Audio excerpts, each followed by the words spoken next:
आइए इधर ललिता कुंड है, आ जाओ दर्शन। राधे राधे। सभी भक्तों को राधे राधे। आज मैं आपको अपने वीडियो में बताऊंगी कि वृंदावन के निधिवन और सेवा कुंज में क्या अंतर है। निधिवन में भगवान श्री कृष्ण ने रास लीला किया था, जबकि सेवा कुंज में भगवान श्री कृष्ण ने सेवा की थी। यहाँ भी भगवान श्री कृष्ण रात्रि को आते हैं और कोई भी जहाँ रात्रि में रुका है वो या तो बावला हो गया या बोलने लायक नहीं रहा है। तो हम सेवा कुंज में प्रवेश कर चुके थे। प्रवेश करने पर हमको एक छोटी सी प्यारी सी गौ माता मिली, जिनको हमने बहुत प्रेम किया और वो तो हमारे साथ में ही चलने लगी थी। गौ माता के मस्तक पर इतना तेज था, इतना प्रकाश था, मानो ऐसा प्रतीत हो रहा था कि ये भगवान श्री कृष्ण के ही अंश हो।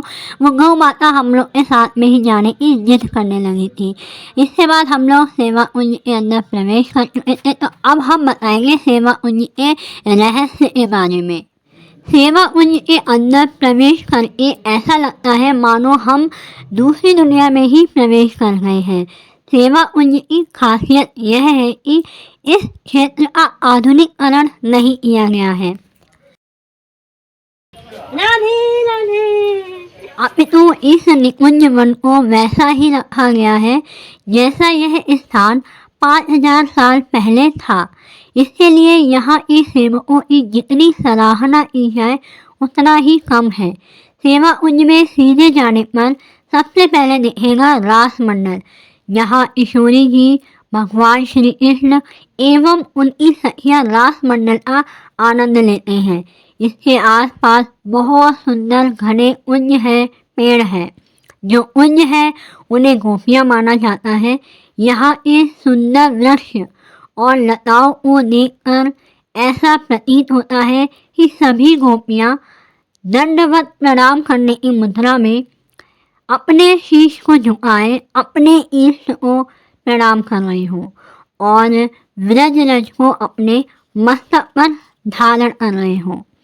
इस निकुंज वन का नाम सेवा कुंज इसलिए भी है क्योंकि यहाँ श्री कृष्ण जी ने बड़ी विनम्रता के साथ किशोरी जी की विभिन्न प्रकार से सेवा की थी। भगवान श्री कृष्ण पूरे व्रज में ऊधम मचाते हैं, पर सेवा कुंज में आकर वे दुबक जाते हैं क्योंकि यहाँ की प्रधान किशोरी जी है।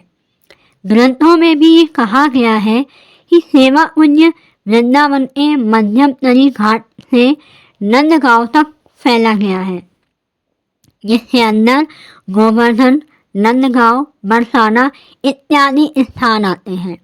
अर्थात लगभग ब्रज में ही राधा रानी की प्रधानता है। थोड़ा आगे बढ़ने पर आप देखेंगे वो निज कुंज, जहाँ किशोरी जी रत्न बेटी पर बैठी है और लाल जू उनकी सेवा करते हैं। ये लाल जू किशोरी जी की विभिन्न प्रकार से सेवा करते हैं। लाल जू किशोरी जी के पाँव दबाते हैं, कभी उनका श्रृंगार करते हैं, कभी किशोरी जी के सोने पर उनको पंखा करते हैं, कभी किशोरी जी के साथ चौपड़ खेलते हैं, कभी किशोरी जी के हाथ में मेहंदी लगाते हैं, इत्यादि प्रकार से राधा रानी की सेवा करते हैं। थोड़ा सा आगे बढ़ने पर आप देखेंगे समाधि स्थल, जिनको हमने प्रणाम किया और इत्र सेवा की और इत्र सेवा करने के पश्चात हमने उनका आशीर्वाद लिया। यहाँ पे और भी बहुत से भक्त थे जो इत्र सेवा कर रहे थे, पुष्प सेवा कर रहे थे। हमने अपनी सुविधा के अनुसार से जो भी सेवा हमसे बन सकी हमने वो की और उनका आशीर्वाद लिया। इसके बाद हम आगे बढ़ेंगे। आगे बढ़ने पर आप देखेंगे बहुत सुंदर मंदिर, यहाँ पर राधा रानी और लाल जू का विग्रह है। बहुत ही सुंदर विग्रह है, जिसको देखने के बाद आपकी नज़रें नहीं हटेंगी, जिसको रंग महल भी कहा जाता है। यहाँ पर भी भगवान श्री कृष्ण आते हैं।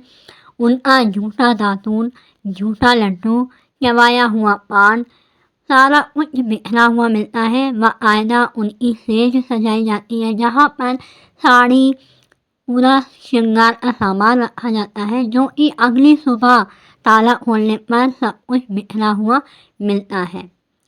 हमारी वीडियो के माध्यम से आप सभी भक्तगण सेवा कुंज के दर्शन कीजिए और हमारे लाल जी और किशोरी जी के दर्शन कीजिए।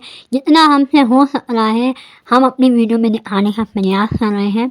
इसके पश्चात हमने यहाँ पर दीपदान भी किया, यानी कि दीप जलाया और अपनी जो प्रार्थना थी, अपनी जो समस्या थी उनको कही। फ़िलहाल तो लाल जी को हमारी सारी परिस्थिति पता है और इसके बाद हम चल दिए आगे की तरफ, जहाँ पर हमको मिलेगा आगे ललिता कुंड। तो आपको हमारी वीडियो में ललिता कुंड के भी दर्शन करने को मिलेंगे, तो वीडियो को अंत तक ज़रूर देखें।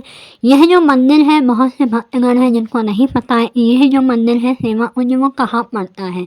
तो आप जब राधा दामोदर मंदिर की तरफ आएंगे उसके आगे ही ये सेवा कुंज भी है। अब यह है ललिता कुंड। रास नृत्य के बाद जब गोपी ललिता को प्यास लगी तो भगवान श्री कृष्ण जी ने अपनी बंसी से इस कुंड का निर्माण किया, जिसे ललिता कुंड के नाम से जाना जाता है। आज भी सभी गोपियाँ रास नृत्य के बाद इस कुंड का जल पीकर अपनी प्यास बुझाती है। यहाँ पर ही श्याम नंद पंडित को ललिता सखी ने डुबकी लगवाकर गोपी का स्वरूप प्रदान किया था। तब जाकर श्याम पंडित जी ने राधा रानी के दर्शन किए थे। वीडियो अगर अच्छा लगे तो राधे राधे ज़रूर लिखें।